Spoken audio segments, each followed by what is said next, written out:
Como é que então nós conseguimos não andar ansiosos? E ele vai dizer, a primeira coisa que vocês têm que fazer é tornarem conhecidas diante de Deus as vossas petições. Mas eu disse para vocês no começo, citando a frase de Albrecht Bengel, que nós temos muita dificuldade, no meio da ansiedade, de orar. Nós nos encontramos fracos espiritualmente. Vocês que estiveram aqui ontem, lembram da história de Elias? Quando ele foi para o deserto, e ele não queria orar, ele que é o maior profeta do Antigo Testamento. Irmãos, a gente não está falando de qualquer um. Quando Jesus se referia ao Antigo Testamento, ele se referia dizendo de Moisés e Elias. Ou outras vezes Moisés e os profetas, comparando Elias como se fosse um resumo de todos os profetas, ou um cabeça dos profetas. Para os rabinos antigos, ele era o maior profeta do Antigo Testamento. Esse homem que viveu o extraordinário com Deus, o que ele experimentou no deserto de Berseba? O que ele experimentou diante do Horebe? A vontade de morrer. É ele que buscou a Deus, não foi Deus que foi falar com ele. Nem orar ele tinha vontade. E quando Deus falava com ele, o anjo perguntava algo, ele respondia palavras sem sentido. É assim com você e comigo também. Nós não somos melhor. Se o próprio Elias passou por isso, imagine você e eu. Nós somos frágeis também, mas nós devemos compreender essa ordem. Eu preciso falar. Eu preciso me derramar diante de Deus. Eu preciso tornar conhecida diante de Deus a minha petição. Qual é a minha petição? Seja o que for, Deus não se escandaliza com você. Apresente diante dele. E o texto bíblico diz, pela oração e pela súplica. Você tem que pedir com súplica, pedindo socorro ao Senhor. Tire da sua cabeça, se você está passando por isso, ou tenha paciência com quem passa por isso. Quando essa pessoa imaginar, se você é essa pessoa, então essa palavra é para você, que talvez Deus tenha coisas mais importantes com que se preocupar. Afinal de contas, o teu problema é tão pequeno, e você mora num lugar talvez tão distante como eu moro, e a sua história é tão desconhecida como a minha é, e talvez Deus tenha coisa mais importante com que se preocupar. E essa ideia é tão absurda e ofende tanto o nosso Deus. Vocês se lembram a história daquele jovem que perdeu o machado na beira do rio? Você lembra mesmo? Tem uma história lá no livro dos Reis, de um jovem, que a gente não sabe o nome dele. E esse jovem, ele fazia parte da escola de profetas, na época que Eliseu, que sucedeu Elias, era o líder daquela escola. E diz-nos o texto bíblico que eram tantas as pessoas que estavam estudando naquela escola de profetas, que eles decidiram ampliar as paredes.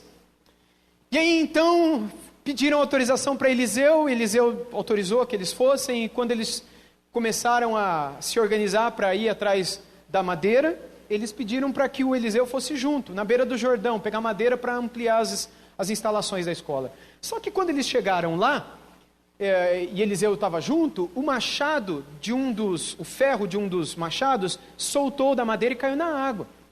E aí o jovem, diz o texto bíblico, disse, ai meu Senhor, porque era emprestado, só isso. E curioso que o texto anterior fala das batalhas de Israel contra as nações, a história dos reis. O capítulo anterior também fala das guerras, das batalhas, etc. Nesse capítulo, o texto bíblico diz que o profeta perguntou onde caiu. E ele falou, foi ali. E aí o profeta jogou um pedaço de galho e o machado flutuou. Embora hoje muitos liberais dizem que é normal que isso aconteça, é lógico que é normal, né? Você joga um galho, o ferro afunda.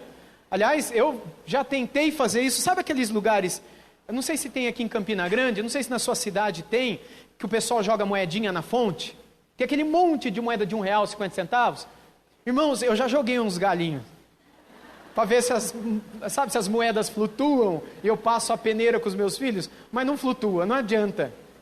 Derruba um machado no rio e tenta ver se flutua para flutuar, se você joga. É um milagre o que aconteceu. Aquele jovem pegou o machado e acaba a história. E aí volta a falar das batalhas com as nações. O que essa história está fazendo ali na Bíblia? Quando eu paro para pensar, eu falo, meu Deus, que história mais irrelevante. Se eu fosse o Senhor, jamais isso daqui entraria aqui. Bobeira essa história daqui na Bíblia, não precisa estar na Bíblia, mas isso sou eu, né? Seria mais ou menos que um livro contasse a história do Brasil. a história dos presidentes do Brasil, a história dos imperadores do Brasil, a história daqueles caras que chefiaram as capitanias hereditárias no Brasil, lá na época do Brasil, chamado Brasil Colônia. A história de todos os líderes que lideraram o Brasil desde 1500 até hoje. Imagina essa história. E aí começa desde o primeiro até o Bolsonaro. E aí imagina que lá pelas tantas, como é que você chama? Anderson. Imagina que o Anderson, ano passado, ele estava indo para o trabalho. Você mora onde, Anderson? Santo Antônio de Jesus. Santo Antônio de Jesus, Bahia. Ele estava lá em Santo Antônio de Jesus, na Bahia. Você trabalha? Então ele tinha acabado de receber o salário dele, estava na carteira o cheque, vamos fazer de conta, tá? O cheque lá com 20 mil reais que ele ganhou do salário do mês. Aí o Anderson, né? Recebe, irmão.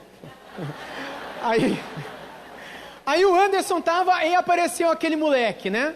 Com uma arma na mão, na verdade não tinha nada, ele tava assim, né? E falou, passa agora, passa. E aí ele pega e dá o cheque pro rapaz. Triste da vida. E aí de repente o Anderson chega pro patrão dele, né? E fala, ai meu senhor, porque fui assaltado, né? Não era emprestado, né? Mas foi assaltado. Aí de repente um milagre acontece e o patrão decide dar de novo o salário dele, ou um amigo dele que está lá fala, olha, eu recebi um prêmio aí, Deus pôs no meu coração que eu tenho que dar esse presente aqui para você, e abençoa a vida dele, 20 mil reais de novo, vamos supor. E aí de repente, os teus netos, os nossos netos, que daqui, sei lá, 80 anos estão lendo a história do Brasil, bisneto, né? Estão lendo a história do Brasil, começaram lá do descobrimento, passaram pelas capitanias, passaram pelo Dom Pedro, Dom João, Dom Pedro II, Marechal Deodoro, e vieram até o Bolsonaro. E lá pelas tantas, aparece a história de um jovem de Santo Antônio de Jesus, chamado Anderson, que foi roubado por 20 mil reais, ou por 1.000 reais, ou por 20 reais, sei lá quanto é que custa um ferro de um machado, mas custava caro naquela época. E de repente ele chega e fala para o patrão dele, e alguém fala, olha, não está aqui, estou de volta. Aí de repente começa a contar a história do próximo presidente da República. Aí o teu neto olha para você, já bem velhinho, e fala, ô vô, ô Bisa, o que você está fazendo aqui? O que a história do Anderson tem a ver com a história do Brasil? Tem a ver com a história dos reis do Brasil? Tem a ver com a história dos presidentes do Brasil? Faz sentido a história do Anderson estar na história dos reis do nosso país? Não faz. Faz sentido a história daquele jovem que perdeu o machado, está na história do livro dos reis de Israel? Não faz. Sabe por que essa história está lá? Para mostrar para a gente que o nosso Deus cuida das grandes coisas como das coisas pequenas. Ele sabe do que acontece entre as nações, tanto quanto sabe daqueles detalhes que só você sabe na sua vida. E que talvez você ache irrelevante. E que ninguém se preocupa, ninguém se importa, ninguém está vendo. E que talvez nem Deus se importe. Deus se importa. E a história do jovem do machado que caiu no rio conta isso para a gente. Por isso Paulo vai dizer, sejam conhecidas as vossas petições pela oração e pela súplica. Mas ele coloca a pitada extra, a cereja do bolo, que dá o gosto especial a essa receita contra a ansiedade. Quando ele diz, com ações de graças. Porque para que nós possamos dar graças, é necessário que a gente se lembre por alguma coisa que aconteceu. É óbvio que a gente pode dar graças por uma coisa futura. Tudo bem, nós estamos pedindo por isso, por aquilo, e desde já te agradecemos em nome de Jesus, amém. Mas não é normal que a gente faça isso. Normalmente a gente faz um culto de ação de graças, não pela cura que vai receber, mas pela cura que recebemos. Logo, dar graças envolve lembrar do que aconteceu no passado. Dar graças envolve recordar o que aconteceu anteriormente. O que Paulo está fazendo aqui? Ele está pedindo para os filipenses se lembrarem de quantas vezes no passado Deus havia dado, Deus havia socorrido, Deus havia livrado, Deus havia abençoado, para que essa lembrança do que Deus já havia feito de bom no passado sustentasse eles agora. Essa boa lembrança era o que daria força para eles agora.